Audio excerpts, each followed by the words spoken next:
Hello, everyone. My name is John Lustria. I'm the Director of Education at the National Museum of Civil War Medicine, and I'm thrilled today to be joined by historian Matt Borders. Thank you so much for being with us today, Matt.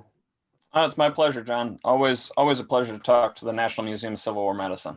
And we appreciate that.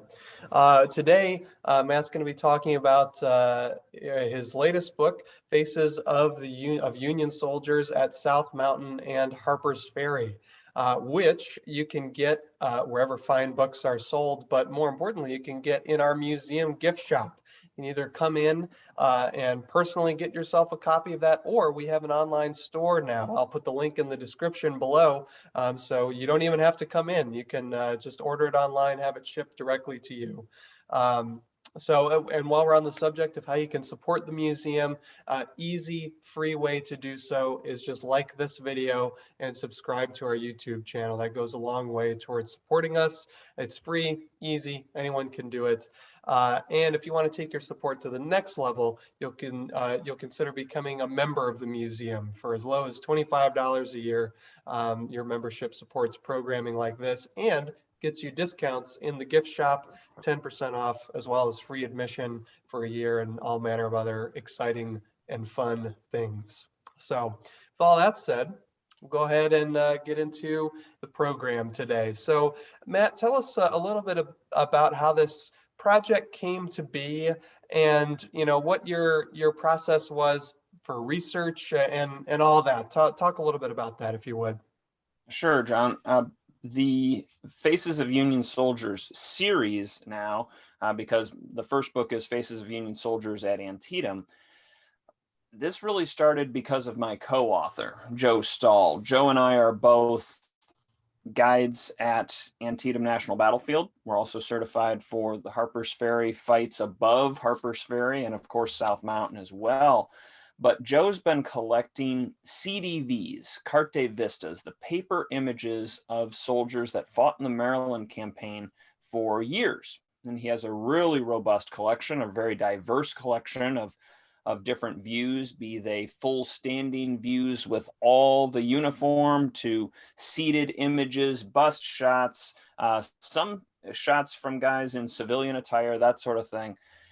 But he's wanted to do something with these images for quite some time. He's got a plan for what's going to happen to the collection when he's no longer in this world, but he wanted to do something with them while he's still around. And so he reached out to me because while Joe has done some really good research, kind of identifying, did these guys actually fight here? And where were their movements, that sort of thing. He didn't know the material culture as well as he wanted to for presenting them. And that's where I came in. I really did start on this project looking primarily at the uniforms that are in these various images and really talking about how or what can we tell from the image by what we're seeing on the guy's uniform. Does this help us place when the image was taken, his rank, so forth and so on. So that's how I became involved with it. And it's really grown from there. Research wise, it is moved far beyond just, okay, were they at Antietam or were they at South Mountain? We've really tried to open it up, particularly with the South Mountain and Harpers Ferry book, looking at more, not a deep dive into the genealogy, but definitely touching more on, hey, who were these guys? Sure.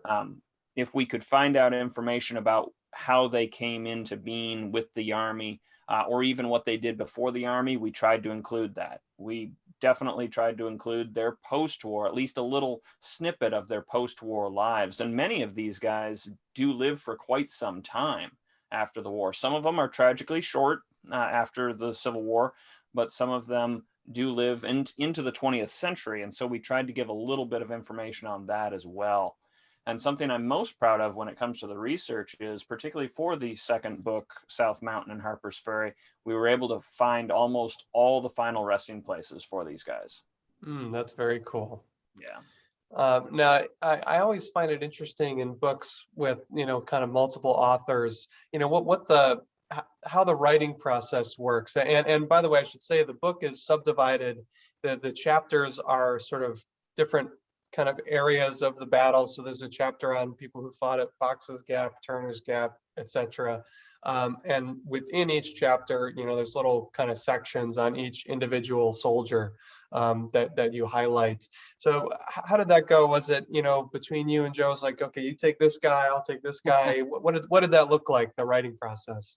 Well, initially, Joe brought me his information and his research on who these guys were, where they fought, when they came into the service, that sort of thing. And we had that as the basis for each individual. And then I would go and look at the image and do a breakdown of what you're seeing in the image and the uniform and things. And then it was blending the two. And honestly, that was the biggest learning curve for both of us, because Joe has a very different writing style than I do. And so I took these two portions of research and blended them together. So it's very much both of our work, but at least it has a nice flow now through the whole thing. Sure, and no doubt with some assistance from an editor or editors as well. We had a lot of our colleagues reading these chapters, and then of course our actual editors at History Press as well. Yes, God bless editors everywhere. They do so much to make this world a better place without getting the praise they deserve. And a much more readable place, that's for sure. Yes, yes. So fascinating. Now, just for quickly before we're going to highlight some specific examples here, but there might be some folks watching who, are interested in doing, some of their own family research about a Civil War soldier who, was in their family. Where would you point people to, at least, to get them started for some kind of sources? I mean, I would imagine places like pension records and whatever else, but where have you found to be helpful to researching individual soldiers like this? Sure. Honestly, when it comes to individual soldiers, you can't beat their actual records. These gentlemen served in the United States military, so they have a record that exists, at least to some extent. A real good way to begin that process is to get onto something as simple as Fold 3, the National Archives military research database. From there, you can find a copy in most cases of their index card, and that lets you know, okay, the records actually exist. They've scanned in the index card, so now I'll have to actually reach out to National Archives to get a copy of those records.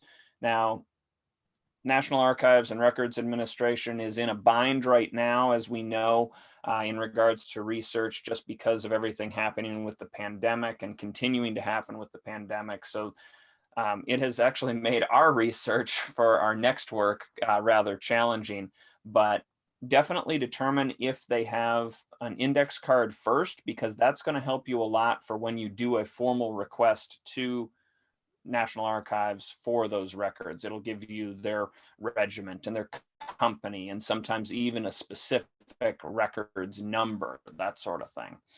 Now, that information can also be found in other locations. The National Park Service's Civil War Soldiers and Sailors database, you can access a lot of information on that. It's not the easiest database to use, to be perfectly honest.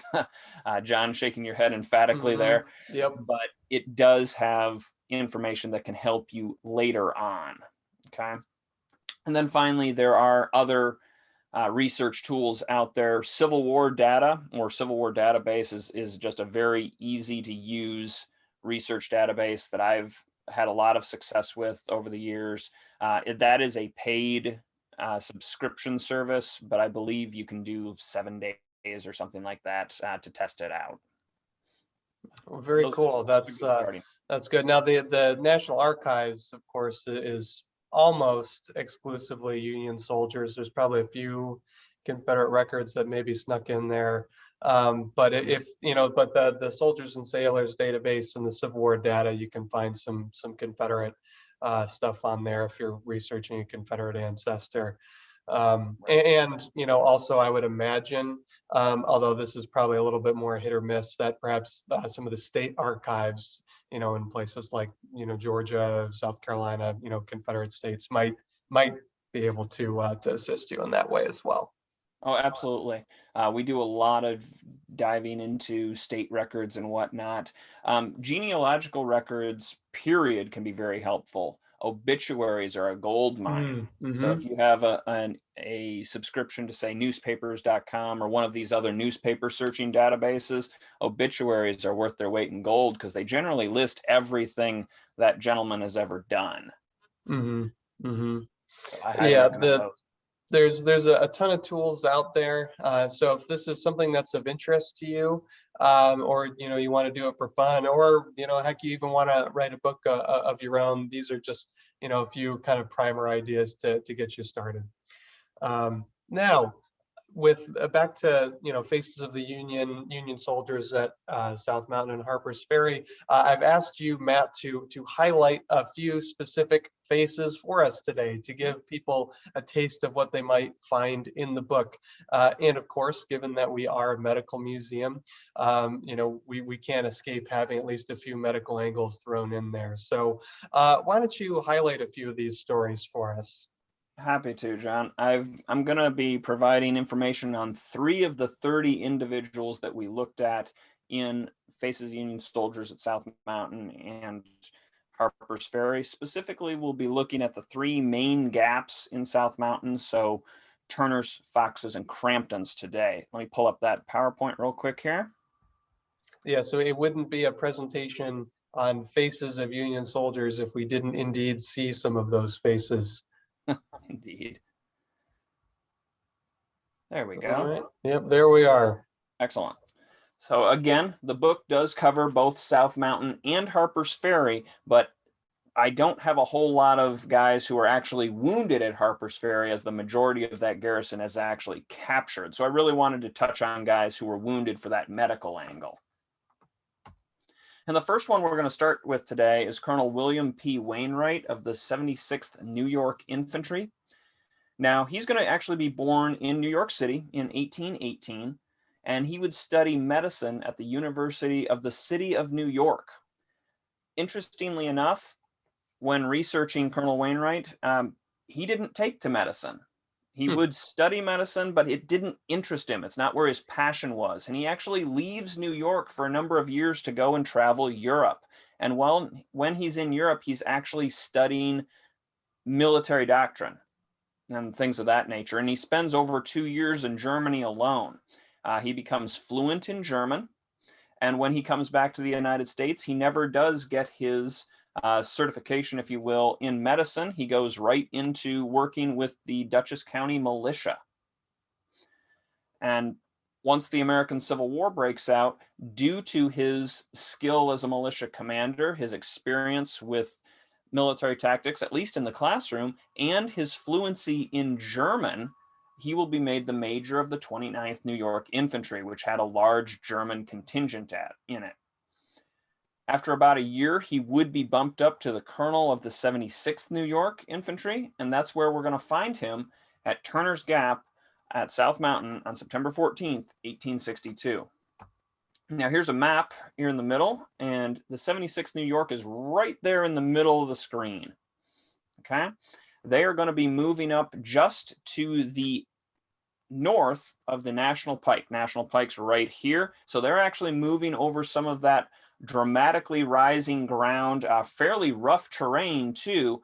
The guys writing about this part of the engagement at South Mountain talk about having to pull themselves up the mountain in some places, and the 76th was involved in that. There's also numerous accounts of them having to cross the stone walls that are all over the face of South Mountain. We can actually even see a number of them here on this map.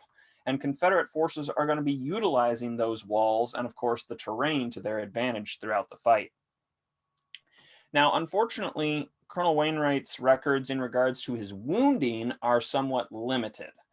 We do know that he was wounded in the arm. It actually does not specify which arm, but he is going to be out of action for a time. He would actually return to service in the spring of 1863, but then is discharged on June 25th, 1863, to become the Provost Marshal of Washington, D.C. He would remain in that role for the rest of the American Civil War. is offered brevet brigadier general's rank at the end of the war, but he will actually decline that. Does not say why, but he does decline the bump up to brigadier general and goes back to his civilian life. And he'll actually be around for another 30 years. We don't have a lot of information as to what he does after the American Civil War, but he would finally pass away in 1895. Fascinating. I can't say I know too many people that have turned down a promotion. Right? That was one of my thoughts as well. I get the impression that between his wounding and his time in the service, he just kind of wanted to go home. Yeah, yeah, that's entirely possible. I also think it's interesting that he, after his military education was sort of an informal one, and when he returned to the States, I kind of expect you to say he, went to West Point or some military school, but he was like, well, I kind of know what I need to know, and Right, that was that. exactly. Now, Yeah, fascinating.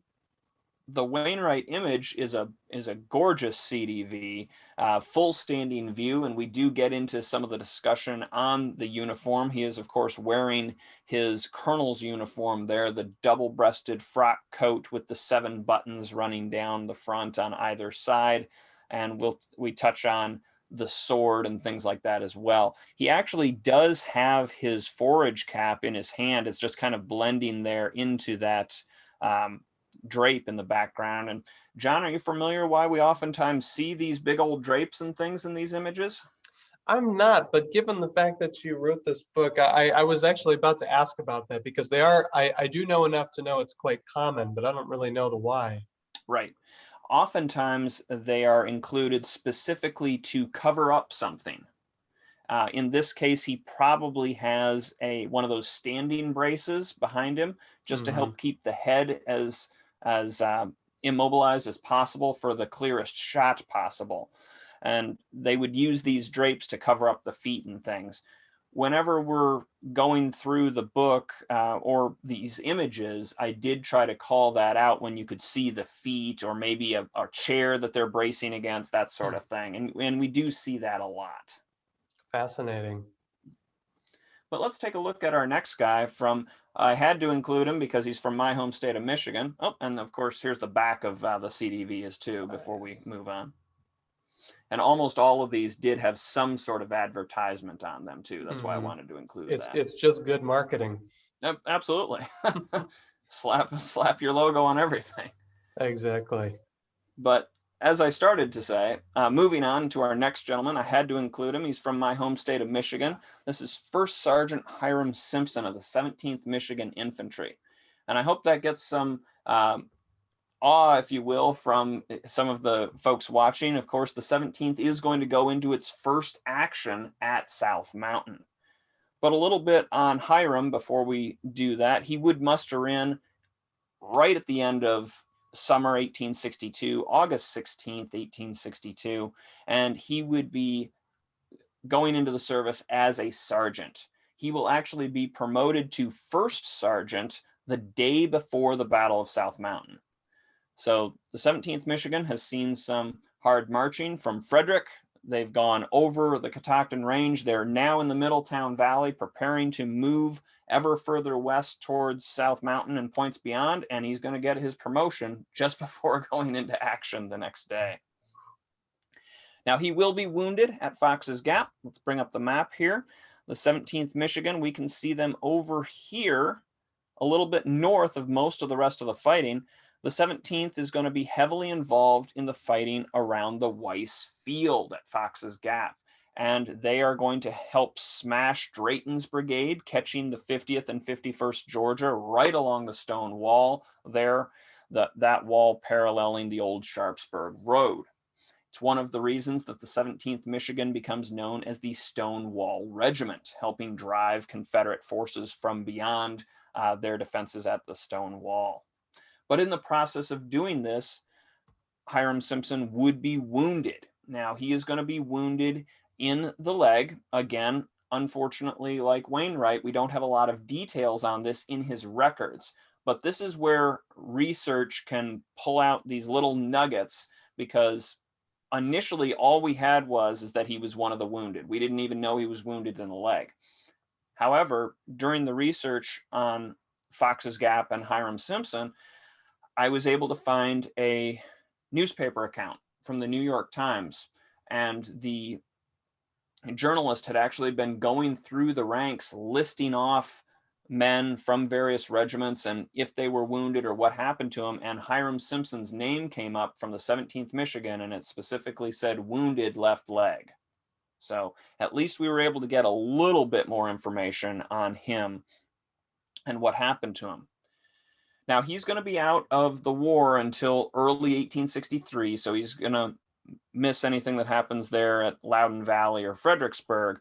But 1863, 17th Michigan is back in the ranks. They are still with the 9th Corps, which means they are going to be sent west. They will spend almost all of 1863 in the Western Theater of the War, portions of the 9th Corps going all the way over to Vicksburg and being present there pretty much for the collapse of Vicksburg. They show up just in time for its surrender. And then they will help drive off Confederate forces from Jackson, Mississippi, before moving back into Kentucky and later into the Knoxville campaign around Tennessee.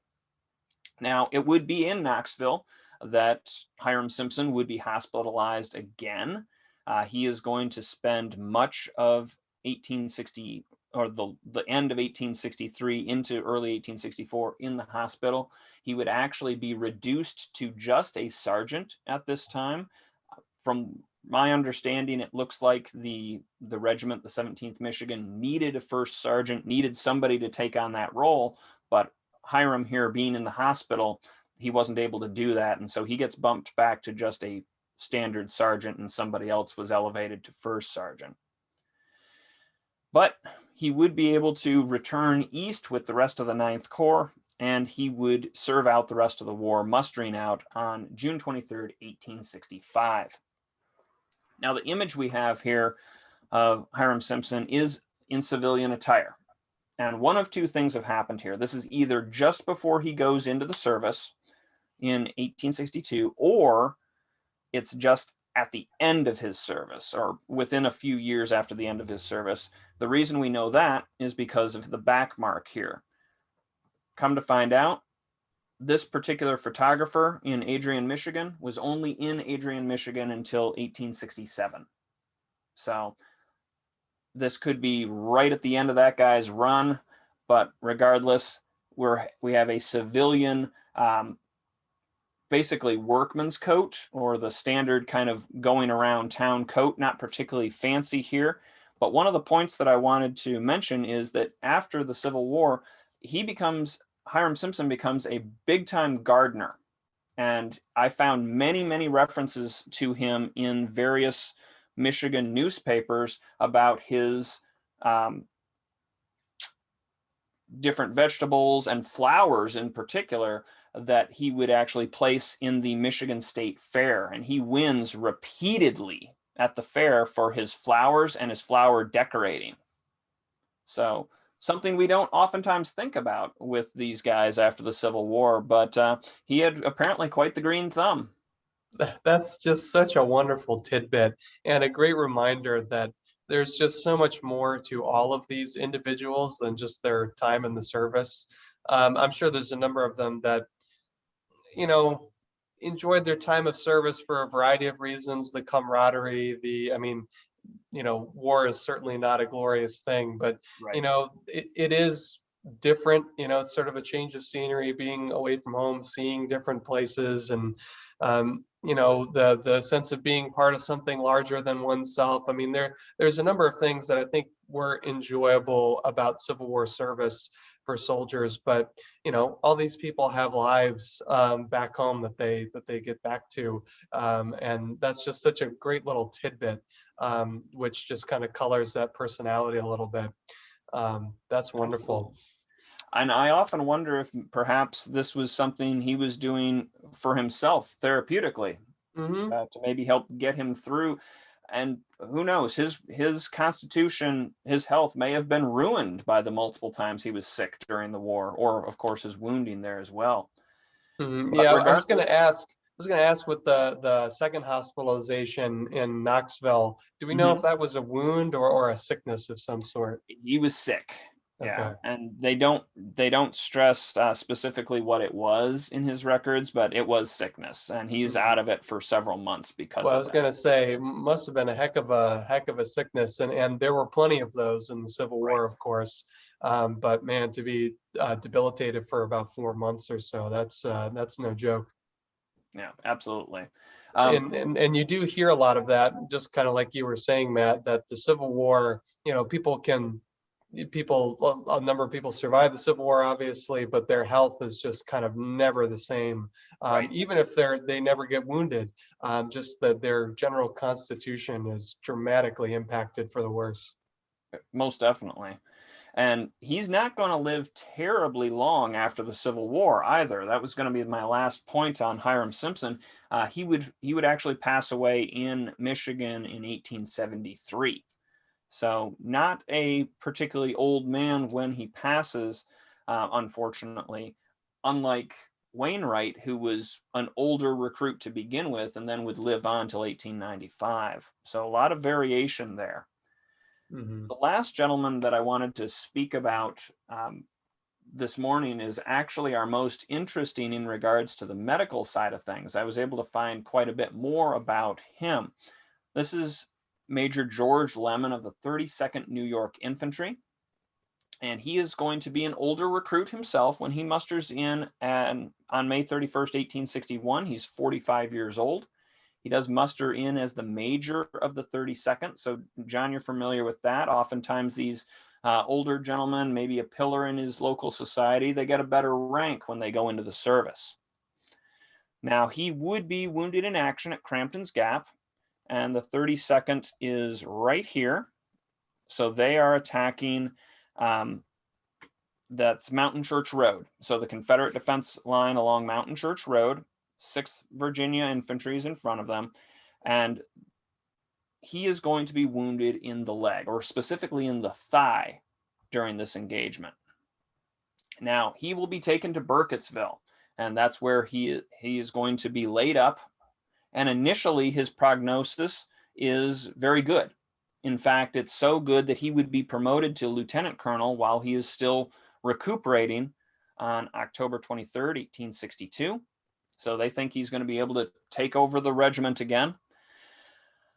Unfortunately, we are going to see some mysterious bleeding begin in November of 62. And they're going to basically put pressure on that for 24 hours, trying to stop the bleeding, trying to get it to clot, and that does not succeed. And so it is decided that the leg needs to be removed. There's a theory with the surgeons as to what's going on, and they would remove Lemon's left leg. And when they examined the wounding, the damage, they would actually find that the bullet that had wounded him had brushed the femoral artery, causing an ulcer. And while he was recovering, that ulcer ruptured, and it's only about a third of an inch long, but he would actually wind up bleeding out, for lack of a better term, because of this ulcer. Now, this particular wound and the process that we have here with trying to save his life and the eventual amputation was documented in volume 2 of the medical and surgical history of the war. So this particular instance was something that the medical hierarchy, if you will, for the Army of the Potomac and eventually the United States Army as a whole felt that it's something that needed to be documented because it was just this kind of unusual wounding and sadly an unusual death from that wounding. He would die November 10th, 1862 there in Burkittsville. What a curious story there.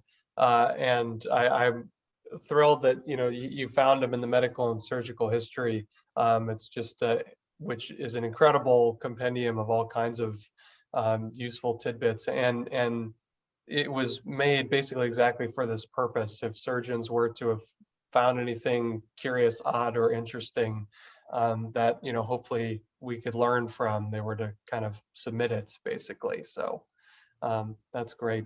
Do we know where he was treated? I don't. I Although, actually although I see you say here he dies in Burkittsville, so probably in Burkittsville somewhere. Right. He's treated in Burkittsville. He's never brought to Frederick. I did dive into One Vast Hospital and all that good stuff. Yeah, Um, you may have seen me bounce off camera. I literally went to go grab One Vast Hospital because there's which we also sell in our bookshop, Great book. which, yeah, it has a pretty exhaustive list of soldiers' names who were treated here in Frederick, and I was curious. But yeah, so he never makes it to Frederick in Burkittsville, I see there. Right. Yep. He never does make it to Frederick. I'm still trying to determine, and we would have loved to have included it in the book if we were able to determine where specifically in Burkittsville, but I do not have that particular information at this time. So if any of your listeners, if any of the membership there at the Medical Museum is particularly familiar with Burkittsville hospitals, please do let me know. Absolutely. Now, his image is an earlier war image, and what we often have with these earlier war images is not a lot of info regarding advertising on the back. In fact, it's just blank. So a previous collector has used this blank space to basically record everything they were able to determine. Of course, this makes for potentially easier research on our end, but all of this needs to be confirmed. Right, taken with a grain of salt. Exactly. Yep. Until you can see it in black and white and the original documents, always be mindful of these written notes and stuff, be it in the margins of a book, the back of an image, what have you. Yeah, although just glancing at it, looks like whoever wrote this was fairly spot on. Yep, exactly. Yep, that's exactly right. But again, it's always one of those things where you got to double check. Oh yeah, absolutely. But those were Well, the three gentlemen that I wanted to point out to you today, John, and for the rest of the members here with the Medical Museum. This is just a little information about my book. Other than being at the Medical Museum, it's also available on the History Press's website. Just punch in my name. Of course, it's available wherever books are sold, including that big one, Amazon. My first book, Faces of Union Soldiers at Antietam, is also available pretty much everywhere, including at the museum, and I appreciate that, John. If you're interested in my work, please feel free to follow me on Instagram at Matt Borders Books, and my email there for some reason changed colors, but it's mborders@comcast.net if anyone wants to reach out to me directly with questions or things like that. exactly so. Yes, available wherever fine books are sold, including at the museum. Well, thank you so much, Matt, for this, and you gave our viewers a taste of what to expect from this book, and it's kind of a similar setup in the previous book as well, Faces of Union Soldiers at Antietam. Correct. So you kind of have an idea. Check it out if you want to learn and read more. Um, Thanks for being with us today, Matt. We appreciate it. Well, it's my pleasure. My pleasure. And thanks And everybody for stopping by. exactly. Thank you to all of you who are watching. Like this video if you liked it. Subscribe to our YouTube channel to stay up to date with all the latest programming that we have going on. And if you want to take your support to the next level, consider becoming a member of the National Museum of Civil War Medicine. You support programming and research like this. So with all that said, this is John and Matt signing off.